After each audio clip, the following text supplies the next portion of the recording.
Praise Lord. Hallelujah, hallelujah. Right. ప్రభు నామంలో అందరికీ వందనాలు. మొదటి సమూయేలు గ్రంథం 16వ అధ్యాయం 14 నుంచి.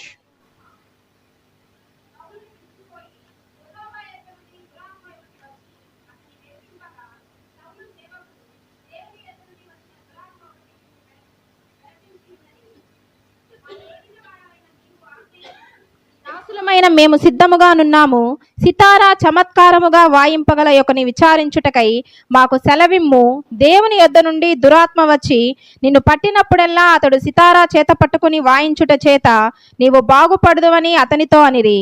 సౌలు బాగుగా వాయింపగల యొకని విచారించి నా యొద్దకు తీసుకుని రండని తన సేవకులకు సెలవీయగా, వారిలో ఒకడు, చిత్తగించుము, బెత్లెహేమీయుడైన యెషయా యొక్క కుమారులలో ఒకని చూచి తిని, అతడు చమత్కారముగా వాయింపగలడు, అతడు బహుశూరుడును యుద్ధశాలియు మాట నేర్పరియు రూపవశి అయి ఉన్నాడు, మరియు యెహోవా వానికి తోడుగానున్నాడనగా, సౌలు యెషయా యొద్దకు దేవదూతలను పంపి, గొర్రెల యొద్దనున్న నీ కుమారుడైన దావీదును నా యొద్దకు పంపుమనెను. Praise Lord. హల్లెలూయా. దేవుని బిడ్డలారు, ఇక్కడ మనం గమనించినట్లయితే సౌలు ఎప్పుడైతే దేవుని కృపను పోగొట్టుకున్నాడో, రాజుగా ఉండే భాగ్యం దేవుడిచ్చాడు, దేవుని ఆత్మను పొందుకున్నాడు, యుద్ధాల్లో విజయాన్ని సాధించాడు. అన్ని సాధించినప్పటికీ దేవుని కృపను పోగొట్టుకున్నాడు. పోగొట్టుకున్న తర్వాత దేవుని ఆత్మ ఆయన నుంచి వెళ్ళిపోయింది. దురాత్మ వచ్చి ఆయన్ని సంధించింది. అంటే దేవుని ఆత్మ వెళ్ళిపోయేది తడువు, దురాత్మ రెడీగా ఉంటుంది. మనకు లోకాసు వార్తలో కూడా 11వ అధ్యాయంలో కూడా మనకు 24 అంటాను అనుకుంటాను, అక్కడి నుంచి అక్కడ వాక్యం ఏం చెప్తుందంటే, ఒక వ్యక్తిలో నుంచి దురాత్మ వెళ్ళిపోయిన తర్వాత ఆ వ్యక్తి హృదయం దేవుని ఆత్మతో నింపబడాల. ఆ ఖాళీగా దేవుని ఆత్మతో నింపబడకుండా ఖాళీగా ఉండింది అనుకోండి, ఖాళీ స్థలాన్ని మరలా నీ నుంచి వెళ్ళిపోయిన ఆత్మ తిరిగి వచ్చి మరలా 7 ఆత్మలతో నింపుతుందంట. అంటే ఒక్క సైతాను నీలో నుంచి బయటకు వెళ్ళిపోయిన తర్వాత ఆ ఖాళీ అయిన స్థలాన్ని దేవుని ఆత్మతో నింపబడాల. ఒకవేళ నువ్వు దేవుని ఆత్మతో నింపబడకుండా ఖాళీగా ఉంచుకుంటే 7 ఆత్మలు వచ్చి ఆ స్థలాన్ని నింపుతాయి. కాబట్టి మొదటి స్థితి కంటే తర్వాత స్థితి భయంకరంగా ఉంటుందని ప్రభువు చాలా స్పష్టంగా చెప్పాడు. దేవుని స్తోత్రం, హల్లెలూయా. కాబట్టి ఈ సౌలు మరి దేవుని ఆత్మను పోగొట్టుకున్నాడు. మనకు సామెతల్లో ఒక మాట ఏమంటాడంటే, బహు త్వరితంగా ఇచ్చిన స్వాస్థ్యము తుదకది దీవెన వందకపోవును అంటాడు. అంటే త్వరితంగా ఇచ్చినటువంటి స్వాస్థ్యం, దాని అర్థం ఎలా ఉంటుందంటే, కష్టపడే నీకు ఏ దినానికి ఆ దినానికి కూలి సంపాదించుకొని తినే నీకు ఒక డబ్బు కట్ట దొరికింది అనుకోండి, 10,000 కట్ట దొరికింది అనుకోండి, 10,000 కట్ట దొరికింది కదా అని జాగ్రత్తగా కాపాడుకుంటారా? లేకపోతే దొరికింది కదా, ఉచితంగా దొరికిందిలని జల్సా చేస్తారా?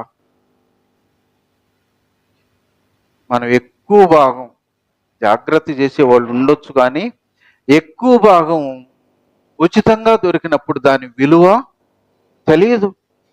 జల్సా చేసి అయిపోయిన దాకా దాన్ని పాడు చేస్తూ ఉంటారు. కాబట్టి ప్రియ దేవుని బిడ్డలారా, అదేవిధంగా కష్టపడినటువంటి సంపాదించి ఆహారం వండుకున్నావు, కష్టపడిన ఆహారంలో దుబారా చేస్తారా? చెయ్యరు. విలువ తెలియాలంటే కష్టపడి ఉండాలా. కష్టపడిన వాడికి విలువ తెలుస్తుంది. కష్టం లేకుండా ఉచితంగా వచ్చినప్పుడు దాన్ని విలువ తెలియకుండా దుబారా చేసే దానికి అవకాశం ఉంటుంది.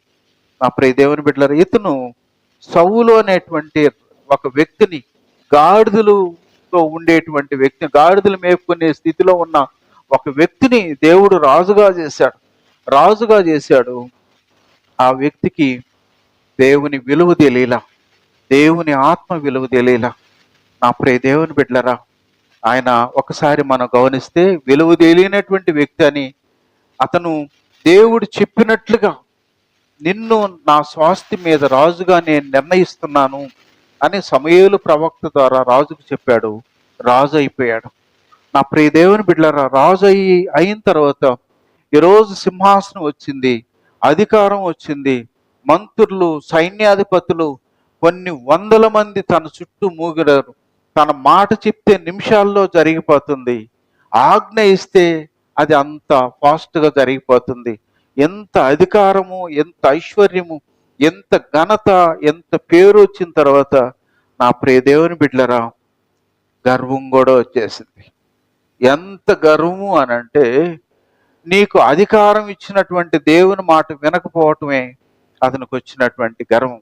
అందుకే మన వాళ్ళు అంటుంటారు కదా, నడమంత్రపు సిరి ఒకడికి వస్తే వాడికి కళ్ళు ఏడుంటాయంట, నెతికెక్కతే అంట. ఏడుండాల్సిన కళ్ళు ఆడెక్కితే నాశనం వచ్చేస్తుంది. కాబట్టి ప్రియ దేవుని బిడ్డలారా, మరి ఈ రాజు అధికారం వచ్చేసిన తర్వాత ఎంత సమృద్ధిని, ఎంత దర్బార్ని అనుభవిస్తూ అధికారం ఇచ్చినటువంటి దేవుణ్ణి మర్చిపోయాడు.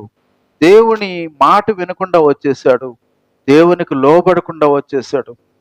మనకు ఒక మాట గుర్తు వస్తుంది, అధికారాన్ని ఇచ్చిన తర్వాత పడిపోయిన వాళ్ళు ఎవరు?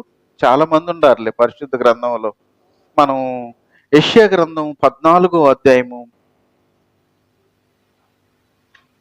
12వ వచనంలో మనం గమనిస్తే, ఎక్కువ చుక్క నీవెట్లు ఆకాశము నుండి పడితివి, జనములను పడగొట్టిన నీవు నేలమట్టు వరకు ఎట్లు నరకబడితివి. మనం గమనించినట్లయితే ప్రియ దేవుని బిడ్డ, ఇక్కడ వాక్యం ఏం చెప్తుంది తెలుసా?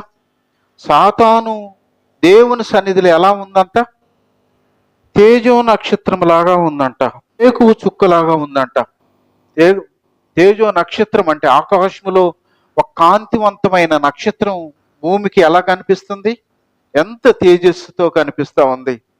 అందుకని అక్కడ వాక్యం అంటుంది, తేజో నక్షత్రమా, వేకువ చుక్క, నీవెట్లు ఆకాశం నుంచి పడితివి, జన్మలను పడగొట్టిన నీవు నేలమట్టం వరకు ఎట్లు నరకబడితివి. దేవుని బిడ్డలారా, ఆకాశములో దేవుని అత్యున్నతమైన సింహాసనం దగ్గర మరి దేవదూతగా ఉండింది లూసిఫర్. దేవుడు దానికి అంత ఆధిక్యతనిచ్చాడు. బాగా మధురమైనటువంటి స్వరంతో పాటలు పాడగలదు, పాట పాడగలదు, చాలా ఆధిక్యతనిచ్చాడు. తర్వాత ఆధిక్యతను పొందుకున్న తర్వాత, నక్షత్రం వలె వెలుగొందిన తర్వాత, మనం ఇక్కడ మనం గమనించినట్లయితే 13వ వచనంలో తన హృదయంలో గర్వం వచ్చిందంట. గర్వం ఎలా వచ్చిందంటే, నేను ఆకాశమునకు ఎక్కిపోయేదును, దేవుని నక్షత్రములకు పైగా నా సింహాసనాన్ని హెచ్చింతును, ఉత్తర దిక్కునున్న సభా పర్వతం మీదకి కూర్చుందును, మేఘమండలం మీదకి ఎక్కుదును, మహోన్నతునితో నన్ను సమానిగా చేసుకుందునని నీ మనస్సులో నీవు అనుకుంటివి కదా. దేవుని బిడ్డలారా, ఉన్నతమైన ఆధిక్యతనిచ్చాడు. దేవదూతలన్నిటికంటే దానికి గొప్ప పేరిచ్చాడు, మంచి స్వరాన్ని ఇచ్చాడు. పరలోకములో అంత ఆధిక్యతను పొందుకున్న తర్వాత హృదయంలో గర్వం వచ్చేసిందంట. ఎలాంటి గర్వం అంటే, దేవుని సింహాసనం, పరలోకములో అత్యున్నతమైన సింహాసనం ఉంటే దాని చుట్టూ దేవదూతలు, పరిశుద్ధులు నిత్యము దేవుణ్ణి స్తుతిస్తూ ఉంటారు. పరిశుద్ధుడు, పరిశుద్ధుడు, పరిశుద్ధుడు అని దేవుణ్ణి స్తుతిస్తూ ఉంటారు. ఈ ఆధిక్యతను, ఈ ధన్యతను, ఈ భాగ్యాన్ని చూసినటువంటి దేవదూత అనుకునిందంట, ఆయన్ని ఎంత ఘనపరుస్తున్నారు, దేవుణ్ణి ఎంత మహింపరుస్తున్నారు, నేను కూడా నా సింహాసనం కూడా అంత ఎత్తులో ఉంటే నాకు కూడా ఇలాంటి ఆధిక్యతను, నన్ను కూడా ఇలా మరి ఘనపరిచేవాళ్ళు కదా, నన్ను కూడా ఇలా మహింపరిచేవాళ్ళు కదా అని సైతాను మనస్సులో అనుకునిందంట.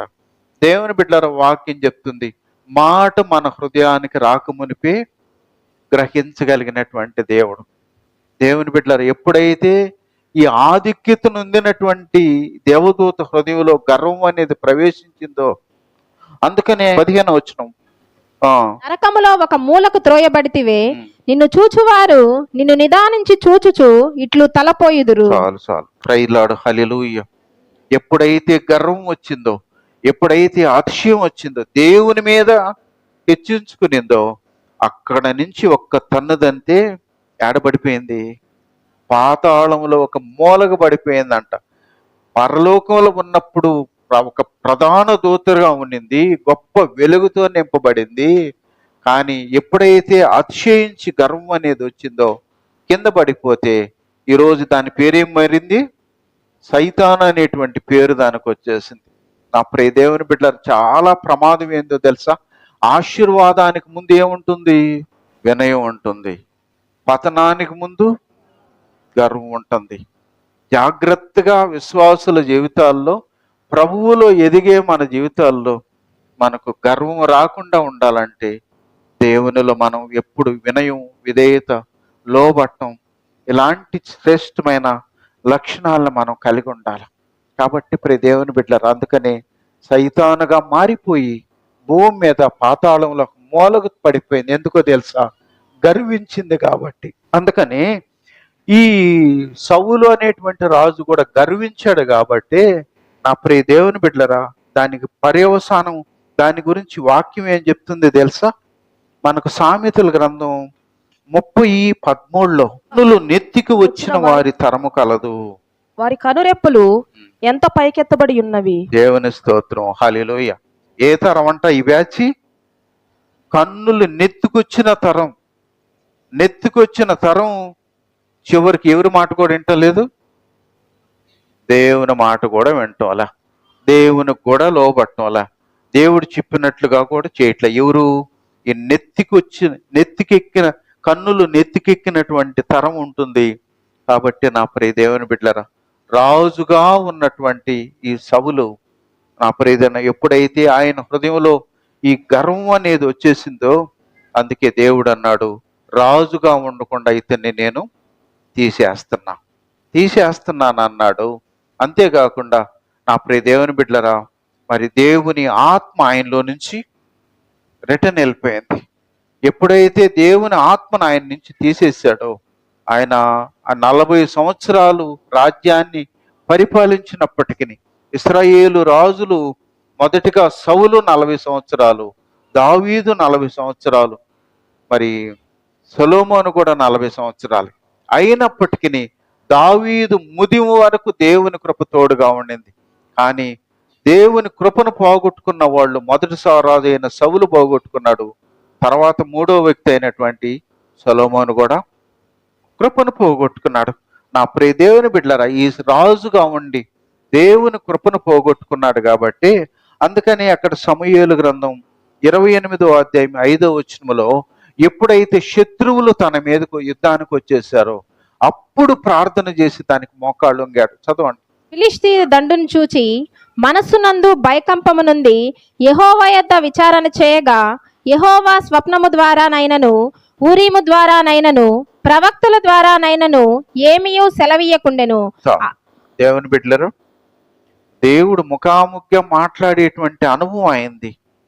దేవుడు ఆ ఉన్నతంగా రాజునుగా చేసినటువంటి అనుభవం అయింది. ఆత్మతో నింపబడిన అనుభవం అయింది. కానీ ఎప్పుడైతే దేవుని కృపను పోగొట్టుకున్నాడో, దేవుని మాటకు లోబడలేదో, దేవుని ఆత్మను తీసేశాడో, ఈరోజు యుద్ధం వచ్చేసింది. యుద్ధం వచ్చినప్పుడు అప్పుడు మళ్ళా మోకాళ్ళు వంగి ప్రార్థన చేస్తున్నాడు, దేవా దేవా అని. దేవుని కృపను పోగొట్టుకున్న తర్వాత మరలా నువ్వు దేవా దేవా అంటే జవాబు వస్తుందా? రాలా, జవాబే రాలా. భయకంపితుడైపోయాడంట. అప్పుడే దేవుని బిడ్డలారా, ప్రతి ఒక్కరి జీవితంలో ఈ రోజున్న క్షేమం, ఈ రోజున్న సమాధానం, ఈ రోజున్న నెమ్మది, ఈ రోజున్న సమృద్ధి ఇది నిరంతరం ఉంటుందంటే గ్యారెంటీ లేదు. మరి యోబు గ్రంథం 30వ అధ్యాయము, యోబు గ్రంథం 30వ అధ్యాయము 15వ వచనము లాస్ట్ లైన్లు అంటాడు, మేఘం వలె నా క్షేమము గతించిపోయెను. ఏమంట? మనం చూస్తుంటే మేఘం బాగా ఫుల్లుగా కనిపిస్తుంది, ఆ మేఘం కాసేపటి పక్కకి వెళ్ళిపోతా ఉంది. క్షేమం కూడా మేఘం ఏ విధంగా గతించిపోతుందో, మానవ జీవితాల్లో కూడా క్షేమం అనేది గతించిపోతుంది. ఎవరికి? దేవునికి లోబడకపోతే, దేవుని కృపను దుర్వినియోగం చేసుకుంటే, దేవుడు చెప్పినట్లుగా చేయకపోతే మేఘం గతించిపోయినట్లుగా మానవ జీవితాల్లో ఆయన కృపను దుర్వినియోగం అయ్యేదానికి అవకాశం ఉంది. దేవుని స్తోత్రం, హల్లెలూయా. నా ప్రియ దేవుని బిడ్డలారా, మరి ఒకసారి మనం గమనించినట్లయితే ఆయన రాజు కాక ముందే దేవుడు చెప్పాడు, నీవు రాజు అయినప్పటికీ దేవుని మాట వినాలా, లోబడాలా, లోబడకపోతే నీ రాజ్యం నీ నుంచి తీసేస్తానని ముందుగా దేవుడు చెప్తాడు. కానీ ఎంత మంచి దేవుడు అంటే, తప్పు చేసినాడని నిలవను కొట్టేయకుండా, నిలవను శిక్షించకుండా ముందుగానే చెప్పాడు ఆయనకి, జాగ్రత్త, లోబడకపోతే నీవు దుర్వినియోగం అవుతుందని చెప్పాడు. కానీ లోబడకుండా చివరికి ఆయన అలాంటి పరిస్థితికి కొని తెచ్చుకున్నాడు. నా ప్రియ దేవుని బిడ్డలారా, ఒకసారి మనం గమనించుకుంటే రాజును చేసిన దేవుడికి తిరిగి మరల కింద పడేయటం తెలీదా? మరి పరలోకములో ఉన్నతమైనటువంటి స్థితి కల్పించిన దేవదూతకు నేల మీద సైతానుగా తోసేయటం తెలీదా? తెలుస్తుందా లేదా? దేవుడికి నిన్ను ఒక రాజుగా చేసేదానికైనా ఆయనకి అధికారం ఉంటే, మాట వినకపోతే నిన్ను పేదోడుగా చేసేదానికి కూడా ఆయనకి అధికారం ఉంది. నీకు ఉన్నతులుగా చేసేదానికి ఆయనకు అధికారం ఉంది. దుర్వినియోగం చేసుకుంటే నీవు దాన్ని భ్రష్టు పట్టించేదానికి ఆయనకు అధికారం ఉంది. అప్పుడే దేవుని బిడ్డలరా, ఒకసారి మనకు దానియేలు గ్రంథం 4వ అధ్యాయంలో నెబుకద్నేజరు అనేటువంటి రాజు ఉన్నాడు. ఆడ నెబుకద్నేజరు అనే రాజుకి దేవుడు ముందుగానే చెప్పాడు ఏమన్నానంటే, నీకు గర్వం వస్తుంది. గర్వం ఎప్పుడైతే నీకు వస్తుందో పశువుల మనస్సు నీకు వస్తుంది, జాగ్రత్త అని చెప్పాడు దేవుడు. అంటే ఆ గర్వానికి వచ్చి దానికి కారణం ఏంటంటే, ప్రపంచమంతా దేవుని ప్రజలను చూసి భయపడితే అదే ప్రజల్ని నెబుకద్నేజరు జయించాడు. కాబట్టి దేవుడు అన్నాడు, ప్రపంచమంతా భయపడినోళ్ళు నీకు ఓడిపోయారంటే నీ బలాన్ని బట్టో నీ గొప్పతనాన్ని బట్టి కాదు, నేను నీకు ఇచ్చాను కాబట్టి గర్వం రాకుండా చూసుకో అని అన్నాడు. ఇప్పుడు కానీ 12 నెలలు గడిచిన తర్వాత దేవుని బిడ్డలరా, నెబుకద్నేజరు ఆయన అంతఃపురంలో ఉండి, ఇదంతా నా అధికారం కదా, ఇదంతా నా బలం కదా, నా సమర్థత కదా, నా శక్తి కదా అని అనుకున్నాడంట మనసులో. ఎప్పుడైతే అనుకున్నాడో వెంటనే పరలోకము నుంచి ఒక దేవుని దూత ఆయనకి ప్రకటించింది. ఆయన అడవిలోకి తరంబడ్డాడు, పశువుల గడ్డి మేశాడు, ఎండకి ఎండుతూ వానకు తడిశాడు. ఎందుకు? దేవుడు చెప్పినప్పటికీ తనలో గర్వం అనేది వచ్చింది కాబట్టి దానికి ప్రతిఫలంగా అలాంటి భయంకరమైన పరిస్థితిలోకి వెళ్ళిపోయాడు. అయితే మనం ఇంకొక మాట గమనించినట్లయితే దానియేలు గ్రంథం 4వ అధ్యాయంలో 34 నుంచి నెబుకద్నేజరును, నేను మరలా మానవ బుద్ధి గలవాడనై నా కండ్లు ఆకాశము తట్టు ఎత్తి చిరంజీవియు సర్వోన్నతుడవగు దేవుని స్తోత్రము చేసి ఘనపరిచి స్తుతించి తిని, ఆయన ఆధిపత్యము చిరకాలము వరకు, ఆయన రాజ్యము తరతరములకు నున్నవి. భూనివాసులందరూ ఆయన దృష్టికి ఎన్నికకు రానివారు. ఆయన పరలోక సేన ఎడలను భూనివాసుల ఎడలను తన చిత్తము చొప్పున జరిగించువాడు. ఆయన చేయి పట్టుకుని నీవేమి చేయుచున్నావని ఆయనతో చెప్పుటకు ఎవడనూ సమర్థుడు కాడు.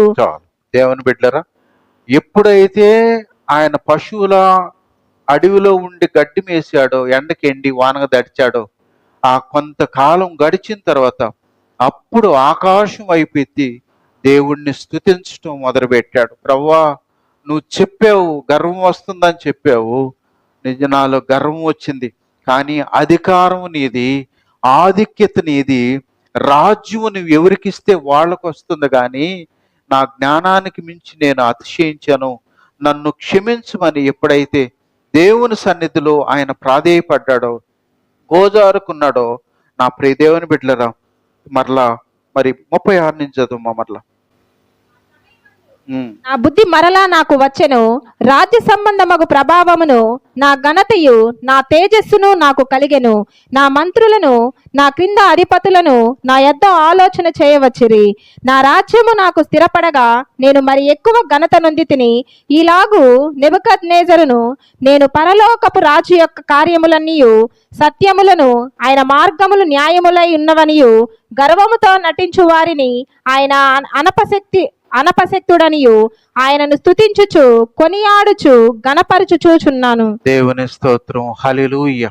ప్రియ దేవుని బిడ్డలారా, ఎప్పుడైతే శిక్షణ అనుభవించాడో, ఎప్పుడైతే భయంకరమైన పరిస్థితిని అనుభవించడనే ఆకాశం వైపెత్తి దేవుణ్ణి స్తుతించి, ప్రభు అధికారం నీది, ఆధిపత్యం నీది, ఘనత నీది, మహిమ నీది, ప్రభు నా బుద్ధికి మించి నేను ఇలా మాట్లాడినాను, నన్ను క్షమించమని ఎప్పుడైతే దేవుని సన్నిధిలో ఆయన తగ్గించుకొని ప్రాధేయపడ్డాడో, తిరిగి మరలా దేవుడు మరలా ఆయనకి అధికారాన్ని ఇచ్చాడు, రాజును చేశాడు.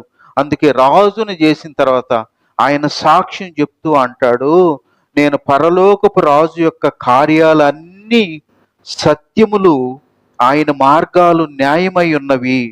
గర్వముతో ఎవడైతే నటించే వారిని ఆయన అనపశక్తుడని ఆయనను స్తుతించుచు కొనియాడుచు గనపరుస్తున్నాను అని అప్పుడు దేవుణ్ణి హృదయపూర్వకంగా దేవుణ్ణి స్తుతించాడు.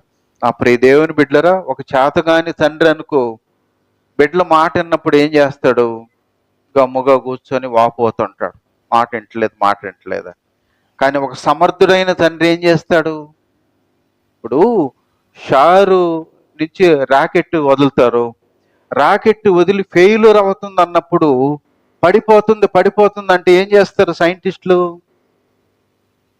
చేతులు ఎత్తేసి గమ్ముకుంటారా? అలా ఉండే పనితి మొత్తం మన నెల్లూరు ఇప్పుడు వాషౌట్ అయిపోయేది. ఫెయిల్యూర్ అన్న దాన్ని తిరిగి మరలా సముద్రంలోకి పంపించేస్తారు. అంటే మనుషుల మీద పడిపోతే నాశనం ఎక్కువ అయిపోతుంది కాబట్టి సైంటిస్టులు వాళ్ళు ఏం చేస్తారు? ఫెయిల్యూర్ అయింది, తిరిగి మరలా సముద్రంలో దాన్ని తోసేస్తారు. మానవ జ్ఞానానికి ఎంత తెలివితేటలుంటే, దేవుడు తన నిలవబెట్టినటువంటి వ్యక్తి, ఆయన కృప ద్వారా నిలవబెట్టిన క్షేమాన్నిచ్చిన వ్యక్తి, ఆరోగ్యాన్ని పొందుకున్న వ్యక్తి, నెమ్మదిని పొందుకున్న వ్యక్తి, సమాధానాన్ని సంతోషాన్ని పొందుకున్న వ్యక్తి దేవుని కృపను దుర్వినియోగం చేస్తే సమర్థుడైన దేవుడు మౌనంగా ఉంటాడా? చేతగానట్టు కాదు. అందుకని మనకు అక్కడ వాక్యం, గర్వముతో నడిచే వారిని ఆయన అనపశక్తిమంతుడు. దేవుని స్తోత్రం, హల్లెలూయా.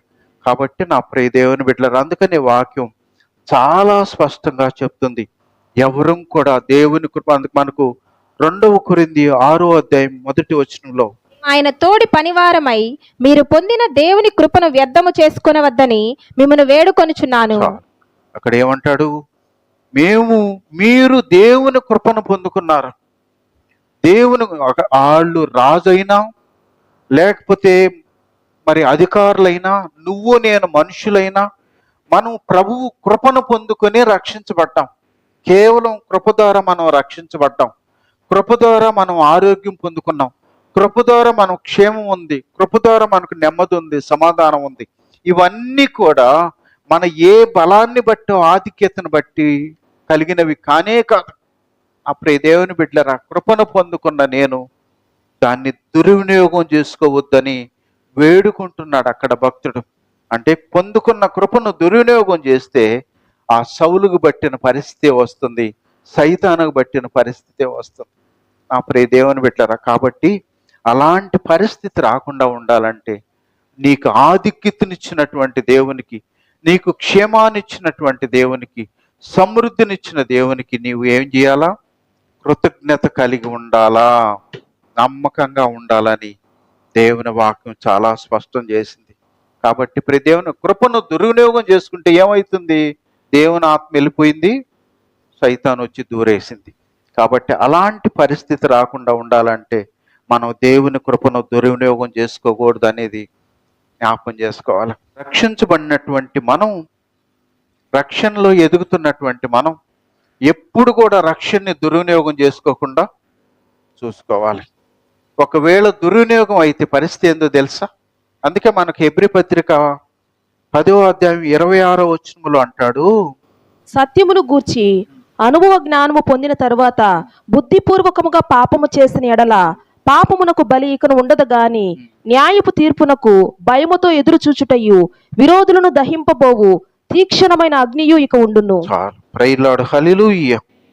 అనుభవం, దేవుణ్ణి గురించి అనుభవించిన తర్వాత, దేవుని శక్తి సమర్థతను ఎరిగిన తర్వాత, దేవుడు అంటే ఎవరో అన్నీ తెలుసుకున్న తర్వాత బుద్ధిపూర్వకంగా పాపం చేస్తే ఇక బలి ఇక ఉండదు, కానీ న్యాయపు తీర్పునకు భయముతో ఎదురు చూచుటయు విరోధులను దహించబోవు తీక్షణమైన అగ్ని ఉంటుందన్నాడు. ప్రభువు కూడా చెప్పాడు, మరి ఎక్కువ కీడు నీకు కలగకుండానట్లు ఇక పాపము చేయకు. ఇంతవరకు నీకు తెలుసో తెలియకుండా చేసావు, తెలియకుండా ఎందుకుంటది? ప్రతి ఒక్కరికి తెలిసే కదా చేస్తాం. తప్పు అనేది తెలియకుండా ఎవరికి ఉంటుంది? మెంటలోడికి ఉంటుంది.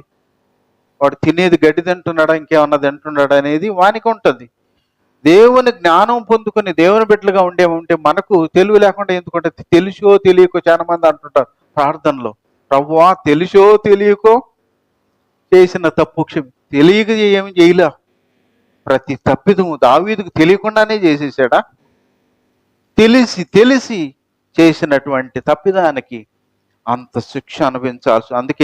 అందుకని ప్రభువు అన్నాడు, మరి ఎక్కువ కీడు నీకు కలక్కుండునట్లు నువ్వు మరి పాపం చేయొద్దని చెప్పాడు.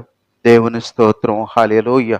కాబట్టి ప్రియ దేవుని బిడ్డలారా, దేవుని కృపను దుర్వినియోగం చేసుకుంటే మన జీవితాల్లో నష్టపోతాం అన్న విషయాన్ని మనం జ్ఞాపకం చేసుకుందాం. మళ్ళీ మొదటికి వచ్చేస్తే మనం మొదటి సమూయేలు గ్రంథం 16వ అధ్యాయంలో మరి వాళ్ళు సైనికులు చెప్పినట్లుగా సౌలుతో అంటున్నాడు, అయ్యా నీకు దయ్యం వచ్చి దూరేసింది, ఈ దయ్యం నీ నుంచి పోవాలంటే వీణ బాగా వాయించేవాడు కావాలా? ఆ వీణ బాగా వాయించేవాడు ఫలాని యెష్షయి కుమారుల్లో ఒకడు ఉన్నాడని మాకు తెలిసింది అని అంటే, అప్పుడు రాజు అంటాడు, యెష్షయికి నేను చెప్పానని చెప్పి ఆయన కుమారుడు అయిన దావీదుని నా యొద్దకు పంపించమంటాడు. మరి పంపమన్నప్పుడు మనం ఇప్పుడు 21 నుంచి దావీదు సౌలు దగ్గరకు వచ్చి అతని ఎదుట నిలవబడగా అతని యందు సౌలునకు బహు ఇష్టం పుట్టెను. అతడు సౌలు ఆయుధములను మోయువాడాయెను. అంతట సౌలు, దావీదు నా అనుగ్రహం పొందెను గనుక అతడు నా సముఖమందు సేవ చేయుటకు ఒప్పుకొనమని యెష్షయికి వర్తమానం పంపెను.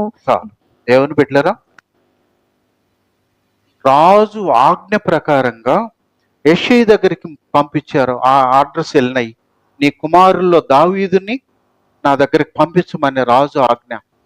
రాజు ఆజ్ఞ ప్రకారంగా దావీదు నేరుగా సౌలు దగ్గరకు వచ్చినప్పుడు అక్కడ వాక్యం ఏం చెప్తుంది తెలుసా?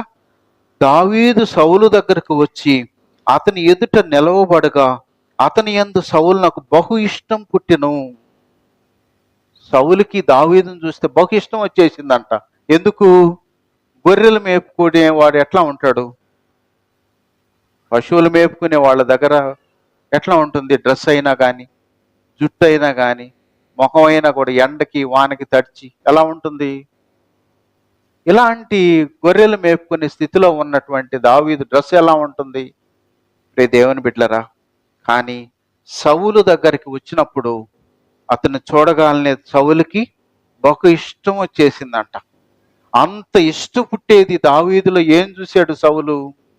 మనం ఎస్తేరు గ్రంథాన్ని జ్ఞాపం చేసుకుంటే మరి రాజుకి మరి భార్యని సెలెక్ట్ చేసి దానికి అంతఃపురానికి పిలిచారు. అంతఃపురానికి పిలిచిన తర్వాత మరి అక్కడ ఒక్కొక్కరుగా వెళ్లే ముందు వాళ్ళంతా మేకప్లు చేసుకొని వెళ్తున్నారు. మరి అక్కడ మనం వాక్యంలో మనం గమనించినట్లయితే ఎస్తేరు 2వ అధ్యాయం 16వ వచనం, మరి అందరికి ఆమె యందు దయ పుట్టెను. ఆ ఎస్తేరును చూసిన వాళ్ళందరికీ ఆమె యందు దయ పుట్టిందంట. తర్వాత ఎస్తేరు రాజు దగ్గరికి వెళ్ళినప్పుడు 17వ వచనములో స్త్రీలందరికంటే రాజు ఎస్తేరును ప్రేమించెను.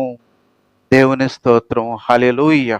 మరి దేవుని బిడ్డలారా, వాళ్ళందరికంటే ఎస్తేరుని సెలెక్ట్ చేసుకునే దానికి కారణం ఏంటాడా? అక్కడ వాక్యం చెప్తుంది, ఆమెకి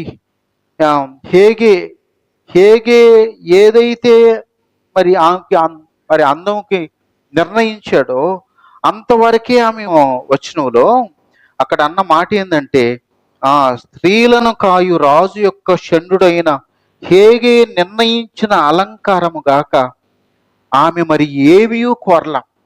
వాళ్ళకి అలంకరించేదానికి నియమించబడిన వ్యక్తి ఏమైతే అలంకరించాడో ఆ అలంకరణ తప్ప ఇంకేం కూడా ఆమె కోరుకోలే. రాజు దగ్గర పోతున్నాను కదా, మరింత అందంగా ఉండాలి, మరింత బాగా ఉంటే నన్ను రాణుగా స్వీకరిస్తాడని అలాంటి మరి అతి చేయలేదు ఆమె. ఆయన ఏమైతే నిర్ణయించాడో ఆ నిర్ణయం ప్రకారంగా మరి వెళ్ళినప్పుడు మన 16వ వచనంలో అన్నాడు, ఎస్తేరును చూసిన వారందరికీ ఆమె యందు దయ పుట్టిందంట. దేవుని స్తోత్రం, హల్లెలూయా. 17వ వచనంలో అనింది, రాజు స్త్రీలందరికంటే ఎస్తేరుని నిర్ణయించాడంట రాణిగా. దేవుని స్తోత్రం, హల్లెలూయా. దేవుని బిడ్డలను అంటే రాజు నిర్ణయించింది ఆమెకి ఈ పైనుండే మెరుగులు చూసి ఏం కాదు, దేవుని కృప ఆమె పట్ల ఉంది. ఈరోజు దావీదును చూసి సౌలు ఎలా ఇష్టపడ్డాడో ఆ రోజు ఎస్తేరును చూసి మరి రాజు అలా ఇష్టపడ్డాడు. ఎందుకో తెలుసా? వాళ్ళు దేవునికి ఇష్టలు కాబట్టి. ఈ మేకప్ మీద వాళ్ళు ఇష్టం లేదు, మేకప్ను గురించి వాళ్ళు ఆధారపడలేదు. అందంగా ఉంటే ఆయనలో నెచ్చుకుంటాడని చెప్పి అలా వాళ్ళు మేకప్ మీద ఆధారపడలేదు, కానీ దేవునికి ఇష్టలుగా జీవించారు కాబట్టి నా ప్రియ దేవుని బిడ్డలరా, వాళ్ళకు సెలెక్ట్ కాబడ్డారు. ఉన్నతమైన స్థితిలోకి వచ్చేదానికి వాళ్ళు కారకులయ్యారు. నా ప్రియ దేవుని బిడ్డలు, ఈరోజు అనేక మంది దేవుడిచ్చిన సహజ సౌందర్యాన్ని మరి దాన్ని కాదనుకుని అనేకులు వాళ్ళు ఇంకా సౌందర్యంగా ఉండేదానికి లెక్కలేని మగోళ్ళకి బ్యూటీ పార్లర్లు ఉంటే, ఆడోళ్ళకి ఉంటే సందు లేకుండా ఉన్నాయి. వేలకు వేలు డబ్బు నాశనం చేస్తున్నారు. అప్పుడు దేవుని బిడ్డలారా, అందుకే వాక్యం ఏం చెప్తుంది తెలుసా? ఇప్పుడు సపోజ్ జుట్టు లేదనుకోండి, దీన్ని ఎలా కవర్ చేస్తాను నేను? నా కన్ను మెల్లకన్నా అనుకోండి, నా పెదాలు లావుగుండాయి అనుకోండి, నా పొళ్ళు ఎత్తుగా ఉన్నాయి అనుకోండి, ఇవన్నీ లేకుండా దేవుడు సహజంగా నాకు సౌందర్యాన్ని ఇచ్చాడు. అందుకే మనకు 1 కొరింథీ 12:24 అంటాడు, ఎక్కువ సౌందర్యం అక్కరలేదు. దేవుని స్తోత్రం, హల్లెలూయా. దేవుడు సుందరంగా మనల్ని తీర్చిదిద్దాడు. నువ్వు ఎర్రంగా ఉన్నావా నల్లంగా ఉన్నావా తీసి ఆడబెట్టు, కానీ ఈ ముఖానికి దేవుడు అందంగా తీర్చిదిద్దిన దాన్ని నువ్వు ఏం మెరుగు చేస్తే మాత్రం, సపోజ్ నా జుట్టు లేకపోతే దాన్ని ఏం చేస్తే మాత్రం బాగా న్యాచురల్గా వస్తుంది? చాలా మంది పొళ్ళు ఊడిపోయి పొళ్ళు కట్టించుకుంటారు. పొళ్ళు కట్టించుకున్న 4 రోజులే వాళ్ళకి, తర్వాత మళ్ళీ అవి కూడా ఊడిపోయి బాధలు పడే వాళ్ళు కనిపిస్తూ ఉంటారు. కాబట్టి ప్రియ దేవుని బిడ్డలరా, దేవుడిచ్చిన సహజ సౌందర్యం నిన్ను సౌందర్యవంతురాలుగా సౌందర్యంగా ఉండే దేవుని బిడ్డగా చేస్తుంది. కానీ అంటే నువ్వు పూసుకోవటంలో తప్పు లేదు, అలా ఉపయోగించుకోవటంలో తప్పు లేదు. నేను వాటిని గురించి చెప్పట్లేదు. కానీ నీ నమ్మిక, నీవు ఆధారపడటం దేవుని మీద ఆధారపడితే ఆయన నిన్ను సెలెక్ట్ చేసేవాడు. ఆయన జీవితాన్ని ఆయన నిన్ను ఆశీర్వదించి నీకు ఫలింప చేసేవాడు దేవుడే అనే సత్యాన్ని మనం గ్రహిస్తే ఆయనకి అన్నిటిలో మనం హృదయపూర్వకంగా ఆయన్ని స్తుతిస్తాం. అన్నిటిలో ఆయన మాట వింటాం, ఆయనకు లోబడతాం. పూర్ణ హృదయంతో నీవు దేవునికి లోబడతాం అనే సత్యాన్ని మనం జ్ఞాపం చేసుకోవచ్చు. దేవుని స్తోత్రం, హల్లెలూయా. ఇంకొక మాట మనం గమనించినట్లయితే ఇక్కడ మనం 1 సమూయేలు గ్రంథం 21వ అధ్యాయంలో ఇంకొక మాట ఏమంటాడంటే, అతని ఎదుట నిలబడగా అతని యందు సౌలుకు ఇష్టము పుట్టెను, అతడు సౌలు ఆయుధములను మోయవాడాయను. దావీదుకి ఏం పోస్ట్ ఇచ్చాడు సౌలు? ఆయుధాలు మోసే పోస్టు. దేవుడు ఏం పోస్ట్ ఇస్తానన్నాడు? రాజుగా నిన్ను చేస్తానని దేవుడు అభిషేకించాడు. దేవుడు నన్ను రాజుగా చేస్తానని అభిషేకిస్తే ఈయన ఆయుధాలు మోసే పని ఇచ్చాడు. నేను ఒప్పుకోవాలనా? ఒప్పుకోకూడదా? దేవుడు చెప్పింది నన్ను రాజుగా చేస్తానన్నాడు కదా, కాబట్టి నాకు రాజుగా వస్తేనే నేను ఒప్పుకుంటా అంటే ఎట్లా ఉంటుంది? ఈరోజు అనేక మంది యవన బిడ్డలు మా గవర్నమెంట్ పోస్టే కావాలా, ఏడుండయి పోస్టులు, నాకు ఉద్యోగాలు, ఆఫీసర్ల ఉద్యోగాలే నాకు కావాలా, ఏడుండయి? దేవుని బిడ్డలారా, దావీదు మనస్తత్వం ఏందో తెలుసా? ఆయనకి ఇప్పుడు మరి దేవుడు అభిషేకించిన తర్వాత ఆయన గొర్రెలు మేపుకునే స్థితిలోంచి తిరిగి మళ్ళీ రాజు అంతఃపురానికి వచ్చేదానికి దేవుడు అవకాశం ఇచ్చాడు. ఈరోజు అంతఃపురంలోనికి వచ్చాడు. ఈరోజు ఆయన సౌలు ఇష్టపుట్టి ఆయన అన్నాడు, నా దగ్గరేను ఉండు అని అన్నాడు. ఇంకా ఆయనకి ఆయుధాలు మోసే ఉద్యోగాన్ని ఇచ్చాడు. దేవుని స్తోత్రం, హల్లెలూయా. అంటే నాకు అదే కావాలా అంటే యాడ్ నుంచి వస్తాయి అయ్యి. ఒకవేళ అదే రాకపోతే ఏం చేస్తావు? తర్వాత నష్టపోయే పరిస్థితి వస్తుంది. కాబట్టి ప్రియ దేవుని బిడ్డలారా, అందుకని వాక్యం మనకి ఏం చెప్తుంది తెలుసా? చేతికి వచ్చిన ఏ పనైనా కూడా హృదయపూర్వకంగా నువ్వు చేయాలా.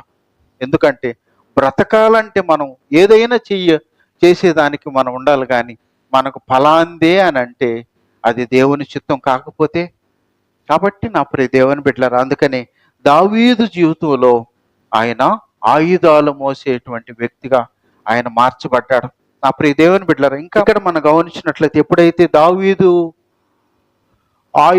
రాజు యొక్క సౌలు మోసేదానికి ఆయన పనివాడుగా చేరాడో, నెక్స్ట్ 17వ అధ్యాయంలో గొల్యాతును చంపి ఆ దేశంలో ఉండే ప్రజలందరి దృష్టిలో దావీదు గొప్పోడయ్యాడు. దేవుని స్తోత్రం, హల్లెలూయా. అంటే ఒక్కొక్క మెట్టు దేవుని ఆశీర్వాదం పొందినటువంటి వ్యక్తి ఒక్కొక్క మెట్టు ఎలా ఉన్నతమైన స్థితికి వెళ్తాడో దావీదు జీవితం మనకు ఉదాహరణ. 16వ అధ్యాయంలో గమనిస్తే గొర్రెల కాడి నుంచి వచ్చినటువంటి వ్యక్తిని దేవుడు అభిషేకించాడు. అభిషేకించి మళ్ళా గొర్రెల కాడికి పోయాడు, కానీ తిరిగి మళ్ళీ అంతఃపురంలో ఉండే భాగ్యాన్ని దేవుడు ఆయన కల్పించాడు. 17వ అధ్యాయానికి వచ్చేసేటప్పటికే గొల్యాతుని చంపేదానికి దేశంలో రాజు కాడి నుంచి ఎవ్వరూ చేతగానప్పుడు దావీదు ఒక్కడే సమర్థుడై గొల్యాతును చంపాడు. దేవుని స్తోత్రం, హల్లెలూయా. 17వ అధ్యాయంలో తర్వాత మనం గమనించినట్లయితే 18వ అధ్యాయంలో మనం గమనించినట్లయితే 18వ అధ్యాయము మొదటి వచనం నుంచి యోనాతాను హృదయము దావీదు హృదయముతో కలిసిపోయెను. యోనాతాను దావీదును తనకు ప్రాణ స్నేహితునిగా భావించుకుని అతని ప్రేమించెను. దేవుని స్తోత్రం, హల్లెలూయా. ఎప్పుడైతే దావీదు మరి సౌలు దగ్గరకు వచ్చాడో, సౌలు కుమారుడైన యోనాతాను దావీదుని ఎలా భావించాడంట? ప్రాణ స్నేహితుడిగా భావించుకొని తన ఇంటికి తీసుకెళ్ళాడంట. దేవుని స్తోత్రం, హల్లెలూయా.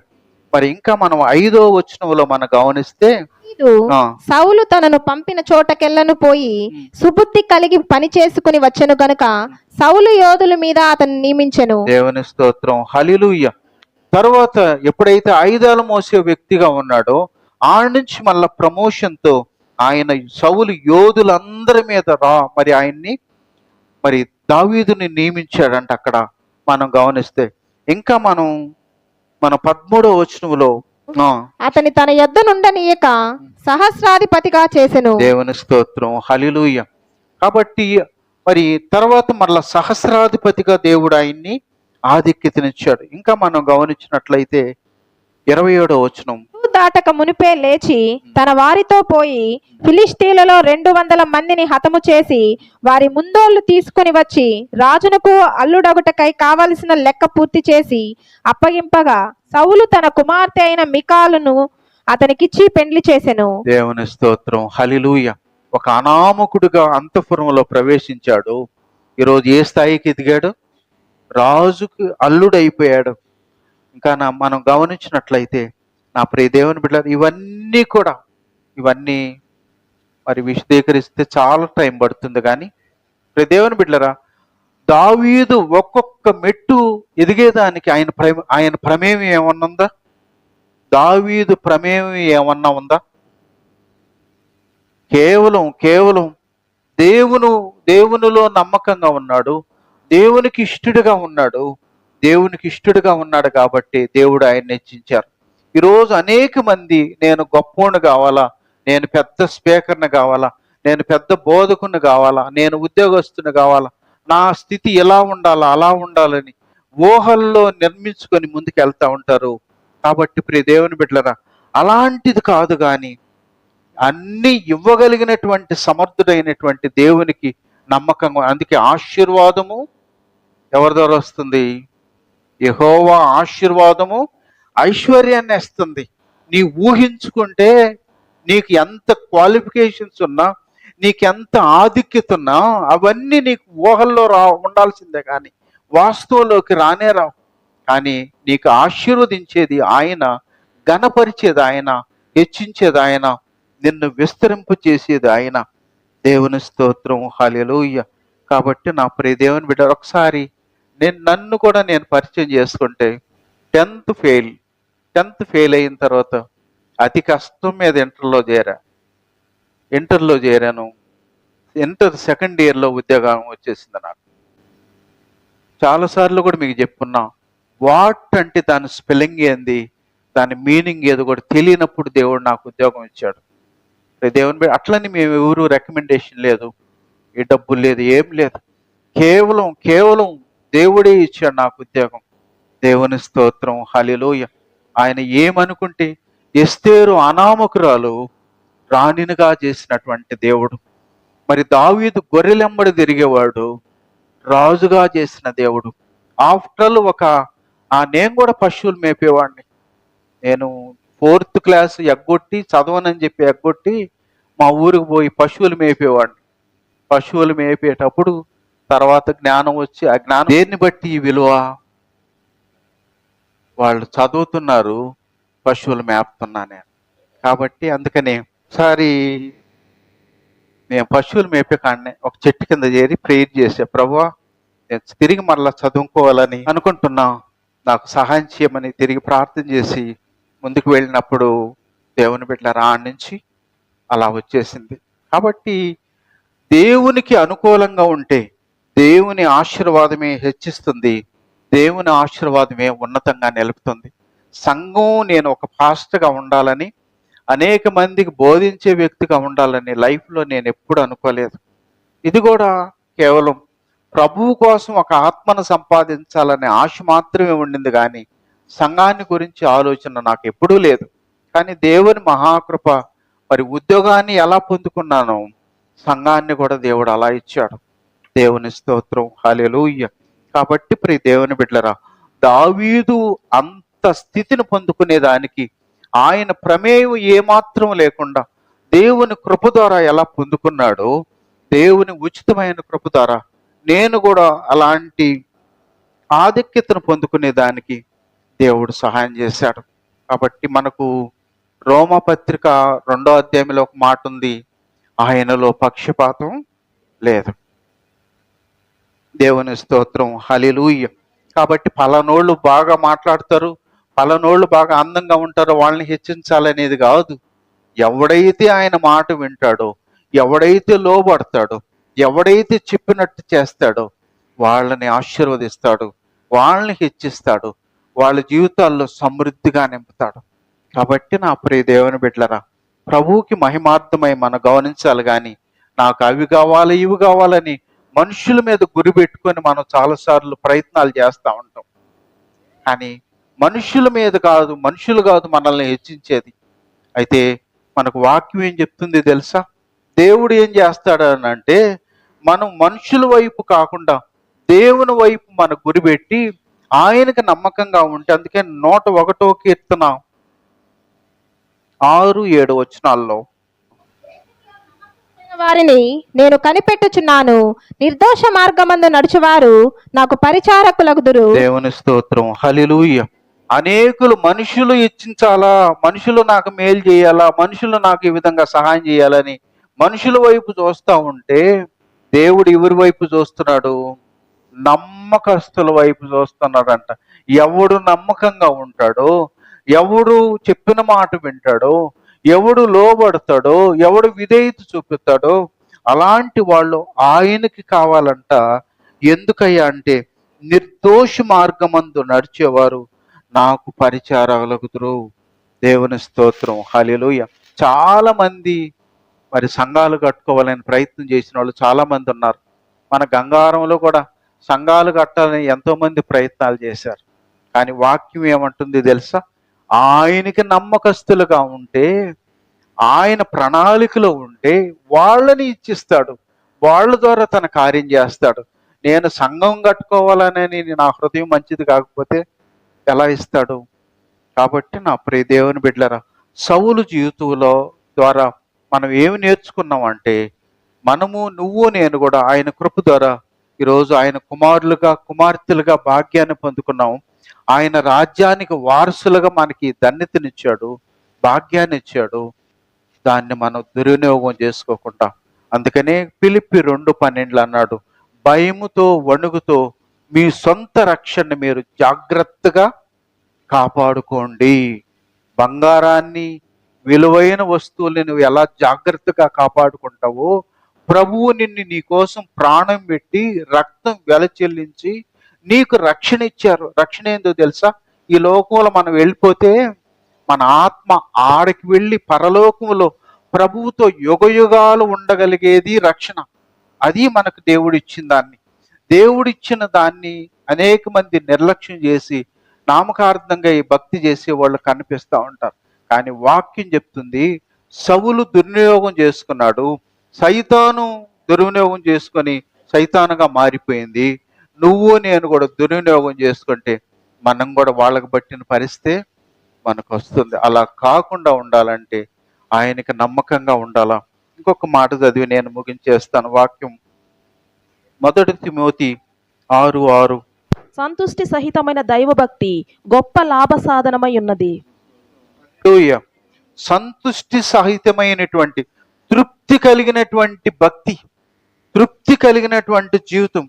చాలా మందికి అన్నీ ఉంటాయి కానీ తృప్తే ఉండనే ఉండదు. టేబుల్ మీద కావాల్సిన అన్ని ఐటమ్స్ ఉంటాయి కానీ తృప్తి లేనటువంటి జీవితం. బట్టలు అన్నీ ఉంటాయి కానీ తృప్తి లేనటువంటి జీవితం. ధనం మరిగింత ఉంటుంది కానీ తృప్తి లేనటువంటి జీవితం. వాక్యం చెప్తుంది సంతుష్టి సహితమైనటువంటి స్థితి, తృప్తి కలిగి, నీకు ఏమైతే దేవుడిచ్చాడో వాటిని బట్టి నువ్వు తృప్తిగా జీవించటం నువ్వు నేర్చుకోవాలా. అది నీకు ఆశీర్వాదం, అది నీకు దీవెన. మనం ఇంకొక మాట కూడా గమనిస్తే హెబ్రీ పత్రిక 13:5.